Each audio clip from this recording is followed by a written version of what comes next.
Welcome to the Academy of Occult Sciences. I'm Theiam. And without introduction, we will dive straight into the life story of the Illuminati king, Charles III, and his magical ring, the Prince of Wales' signet ring.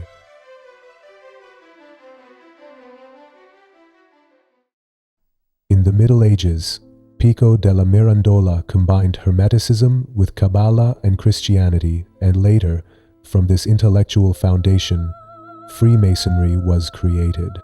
In 1776, Adam Weishaupt the Great created the Illuminati from within Freemasonry. His goal was not the worship of Abrahamic God, but reaching the God within humans, awakening spiritual powers.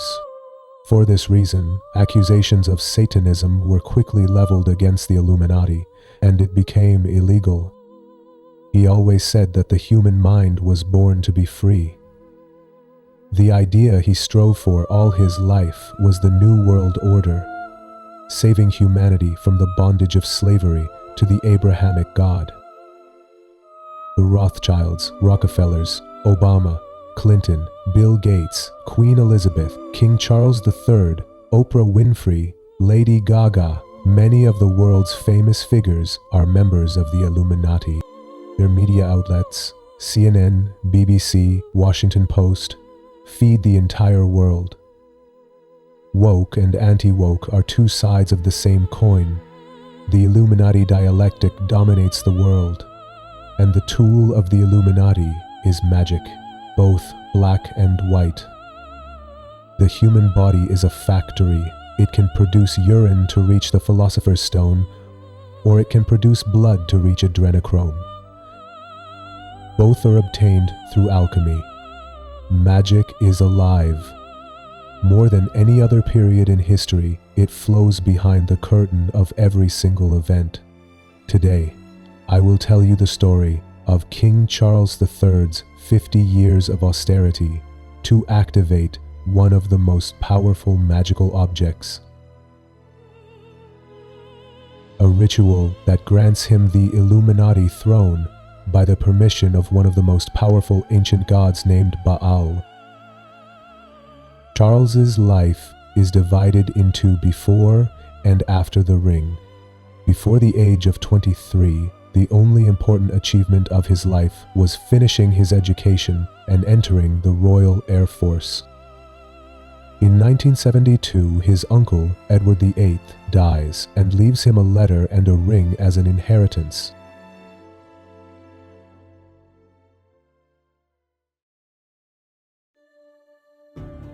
Edward had written, "These are the most important words I am writing. I lived magic, and I leave it as an inheritance to you. When I was a child, my father constantly whispered, 'Ik dien Baal.' My life began when I put on the ring. These words were inscribed on the ring. Zadkiel showed me the real world. I am sure history thinks I was a bad king, but I completed the ritual. My responsibility was not regarding the magnificent appearances of the court. I presented the world to Britain. And if only one person knows, it is enough. Hurry. Your uncle, Edward VII." Charles, who hasn't understood a single word of this letter, looks inside the envelope and sees a ring, peacock feathers, a crown, and the two words, "Ich dien." Suddenly, the atmosphere of the room becomes heavy, and the color of the room changes. A deep, resonant voice says, "Raise your hand." Charles lifts his head and sees a figure in the full-length mirror of his room. A man in an ancient robe who tells him again, "Raise your hand." Charles, terrified, raises his left hand. The demon shouts, "Kneel!" In an instant, Charles falls to the ground. The entity draws a sword from his waist, gently taps Charles's left shoulder, right shoulder, and head, and says, "Ich dien Baal." Rise, master of the ring. Charles stands up with fear and surprise and adjusts his coat. The deep voice of the entity resonates in the space again. I am Zadkiel, the servant of the ring. I will help you conquer the roots. Charles asks, root? Zadkiel answers, the roots of England's future. Charles asks, where is this? Zadkiel answers, the fourth dimension. Charles asks, do you know Edward? Zadkiel answers, yes, before you I was the servant of him, his father, and his grandfather. Charles asks, servant of what service? Zadkiel answers, the ritual must be completed. You need loyal workers, fertile lands, and the conquering of roots. When 40 points are conquered, you shall be crowned. Charles says with surprise, workers, farmland? I am the crown prince of Britain, sir. Zadkiel answers, you will be the Illuminati king. You will need loyal workers. Charles takes a look at the ring, lifts his head, and it seems he has returned to the ordinary world.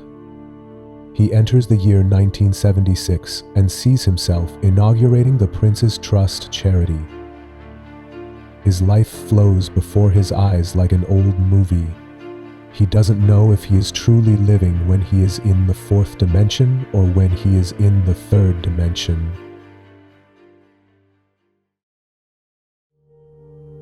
Again, he is standing in his room in the palace, in front of the mirror, when Zadkiel appears. The same powerful and deep voice resonates in the space. A wife is destined for you, whom history will remember, and she will give birth to a son who will be the next heir of the ring. Charles looks at the ring again and lifts his head. He has returned to 1981, standing in a church with Diana beside him. The sound of bells is heard from afar, and the sermons of the priest standing before him become quieter and quieter. The first bell. He places the ring on Diana's hand. The second bell. 1982, his first son William is born. The third bell. 1984, his second son Harry is born.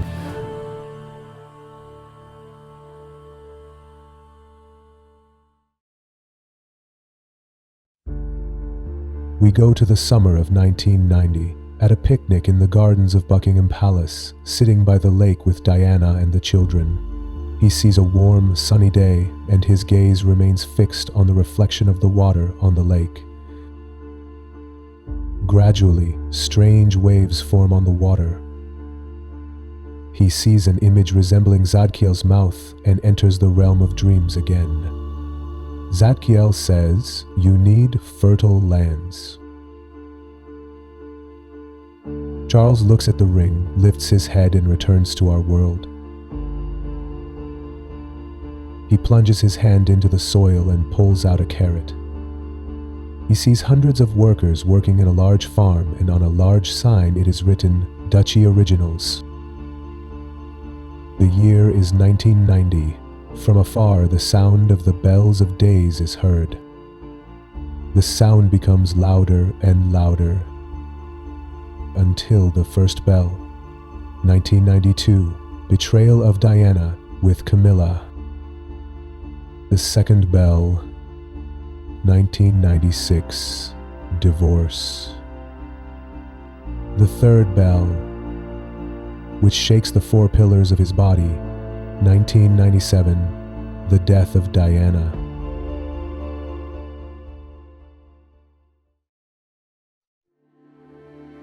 I remember it was the autumn of 2004. I was dreaming that Charles had come to the academy and we were walking and chatting together. Charles was saying, I wished to see Master Morrison. I told him twin demons look alike. Morrison and Zadkiel are one person in two dimensions. Charles walked slowly and spoke very deliberately. He said, "I have lived twice, here and beside Zadkiel. In wakefulness, I touched dirt and it turned to gold. In sleep, Zadkiel was my only friend. I lived for hundreds of years in the realm of dreams, but I have not yet completed the ritual." I asked him, "Which number route have you presented?" He said, "The 20th, and I want to come to Iran." In my heart, I was proud of him. I envied him. He is going to the land of the womb of magic, the land of kings. Charles wakes up with a start. It is the year 2004. He is sitting in a car looking at the crowd. Outside the car window, he sees people wailing. The earthquake victims of Bam.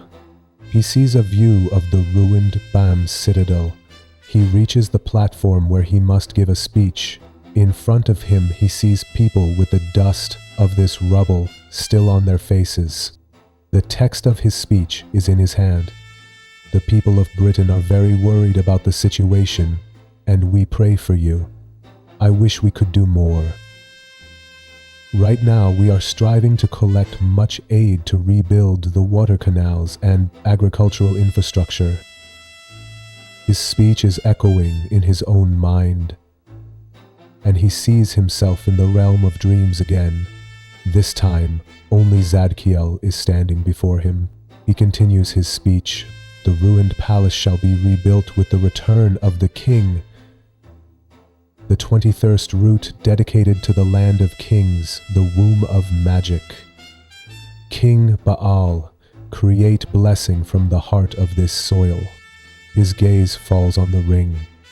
An old man calls him, "Sir, please, sir, please," and with a faint smile offers him an orange.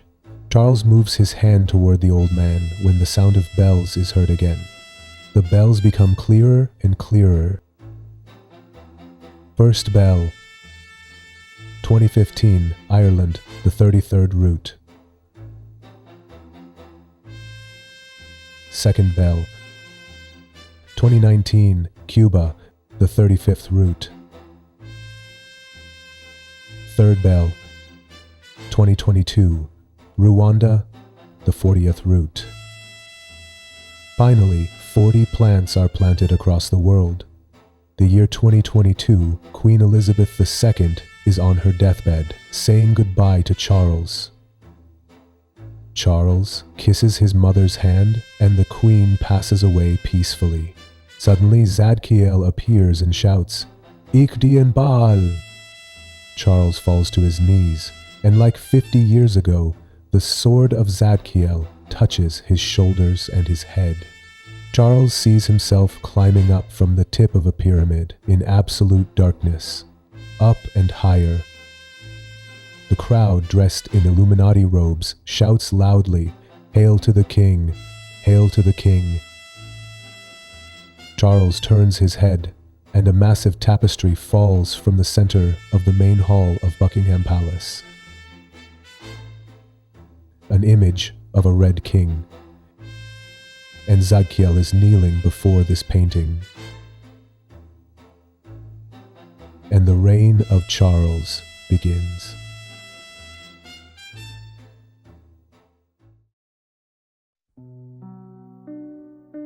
This was the amazing story of the life of King Charles and the magic ring of Master Morrison. Magic rings are the most powerful magical objects, children of the 5th chakra, created from the heart of art. Now, what is the difference between an artist and a sorcerer? An artist supplies their energy from the 1st, 2nd, 3rd, and mostly 4th chakras, and it emerges from their 5th chakra in the form of an artwork. That is why most artworks carry the color and scent of the emotions of the 4th chakra.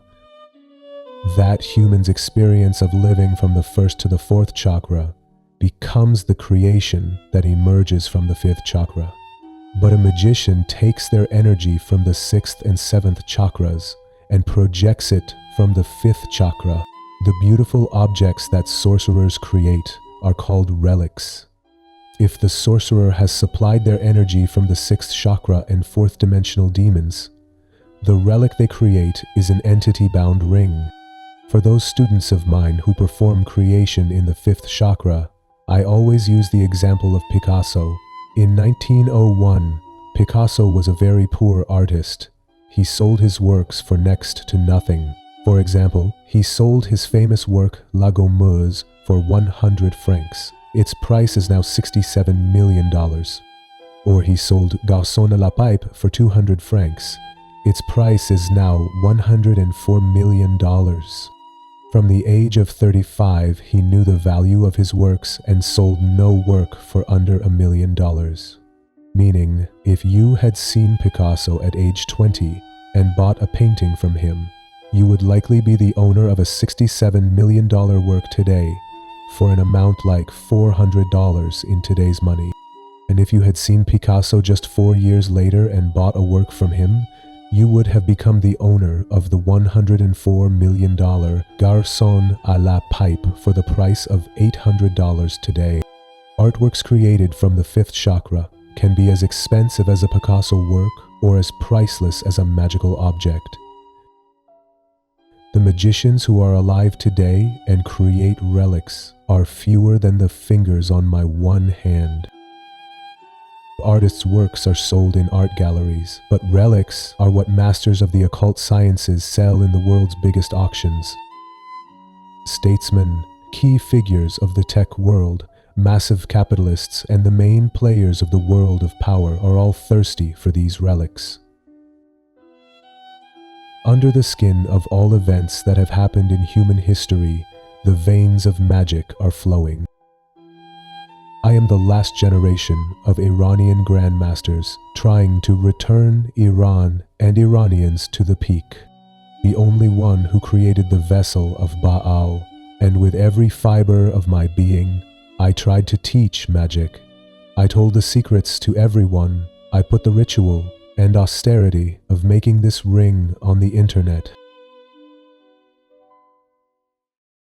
From the date of June 10th, I started making the vessel of Lord Baal, a 40-day cycle for centuries, 10 grams of gold for the band of this vessel, 7 diamonds which are its gates, and 40 plants planted in 40 points of Iran, according to the sacred Fibonacci geometry.